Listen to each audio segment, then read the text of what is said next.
Assalamualaikum warahmatullahi taala wabarakatuh. Jumpa lagi dengan kami Ulul Albab. Oke. Di sini kami ada tugas UAS menjelaskan peta konsep yang berjudul Hukum Akad Syariah. Nah, tidak terlalu asing ya bagi hukum akad syariah. Oke. Pertama-tama kami syukur dan terima kasih kepada Allah yang telah memberikan anugerah kepada kami untuk menyelesaikan tugas ini. Kemudian tak lupa juga kepada dosen pengampu Almarhum Pak Gofur selaku Kepala Prodi Ekonomi dan Bisnis Islam Ekonomi Syariah. Juga untuk Pak Dekan, Pak Mentufa izin. Kemudian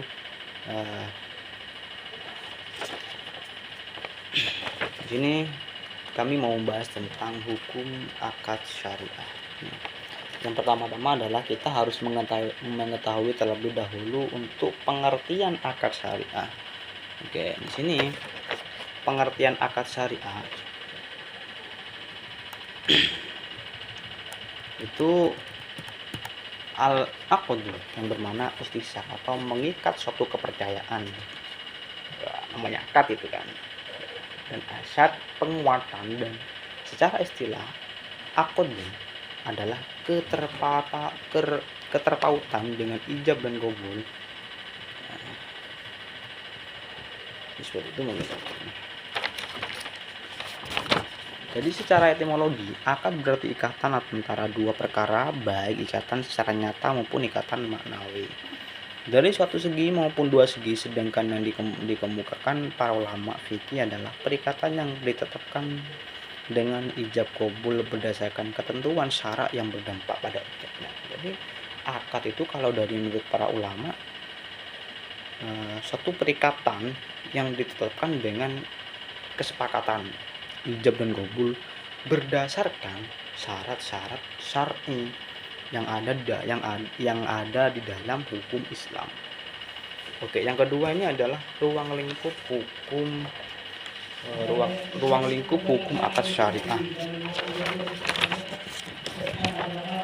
Yang kedua adalah prinsip dasar dari akad itu sendiri adalah kebebasan individu, yang dimana kebebasan tidak akan tercapai tanpa keberanian. Hak terhadap harta, ketidaksamaan ekonomi, kesamaan sosial, jaminan sosial, distribusi kekayaan secara luas, larangan menimbun kejayaan. Hukum akad syariah meliputi syirkah, murabahah, muzara'ah, mubahah, musakoh, ijarah, dan lain sebagainya. Oke.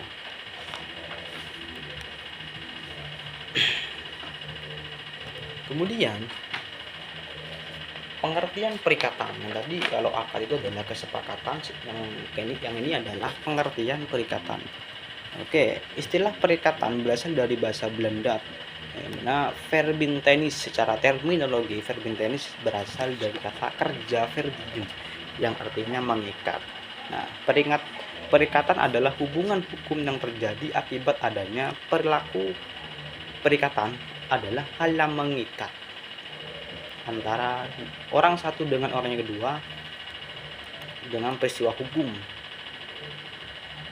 perbuatan, kejadian, dan keadaan.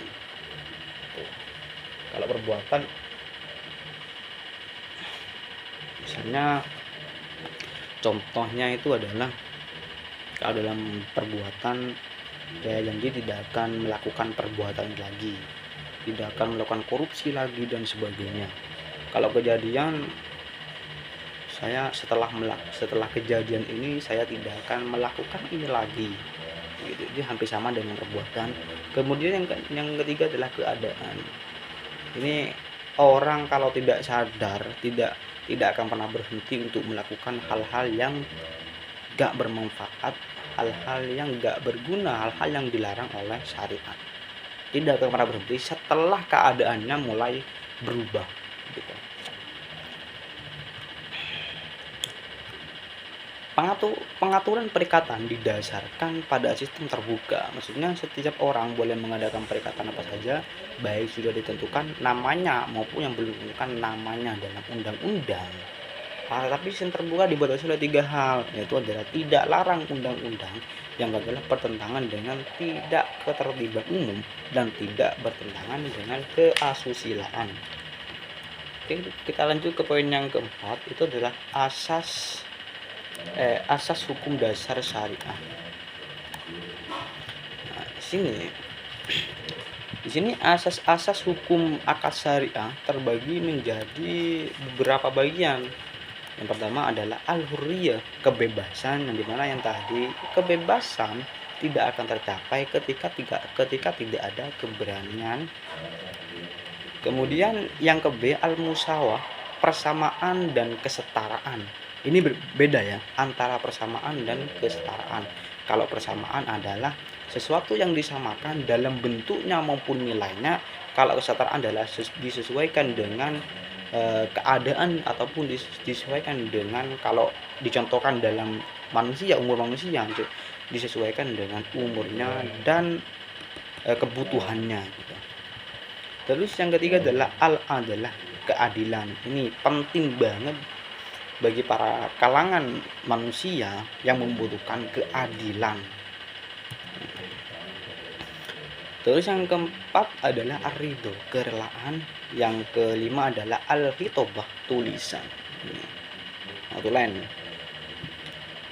Kemudian poin yang kelima dalam pembahasan ini adalah subjek dan objek perjanjian. Nah, sebelum kita harus akal ataupun dan semacamnya, kita harus menentukan subjek dan objek dari perjanjian tersebut.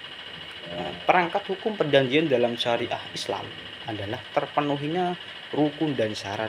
Kan sudah dijelaskan tadi bahwa ada rukun dan syaratnya.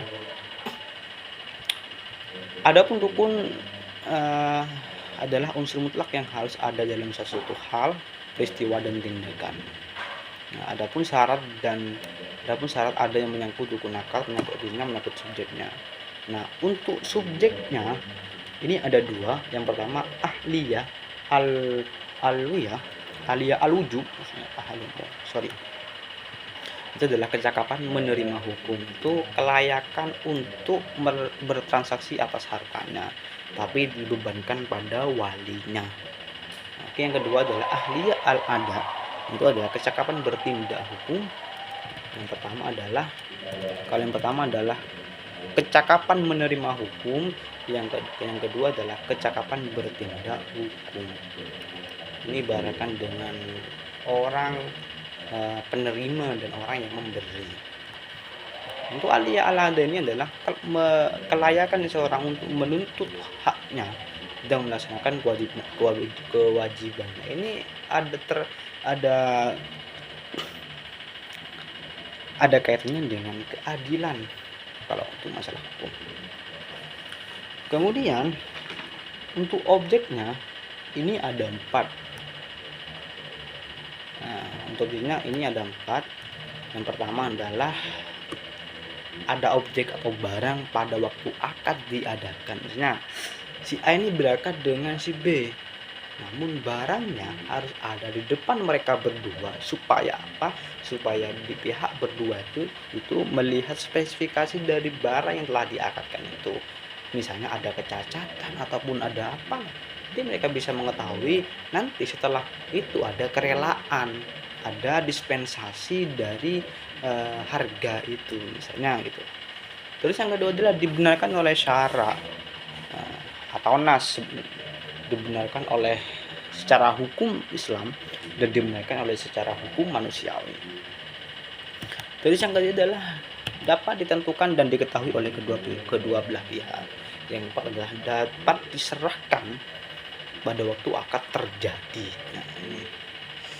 Jadi kenapa kok objeknya itu sudah dapat diserahkan pada waktu akad terjadi? Karena takutnya terjadi penipuan, terjadi kekeliruan, penipuan bagi para yang memberi akad, bilangnya pas ketemu dia layak untuk dimakan ataupun layak untuk digunakan, akan tetapi setelah barangnya diakatkan dan jadi tidak ada di depannya, barangnya tidak dapat layak digunakan ataupun ada licit-licitnya dikit, sehingga timbul rasa tidak terima.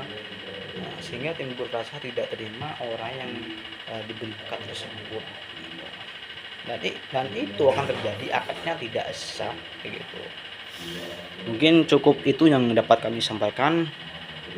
Mohon maaf jika kurang jelas ataupun kurang masuk dalam otaknya teman-teman. Mohon maaf. Mungkin itu yang dapat kami sampaikan. Wallahu a'lam. Assalamualaikum warahmatullahi wabarakatuh. Bye bye.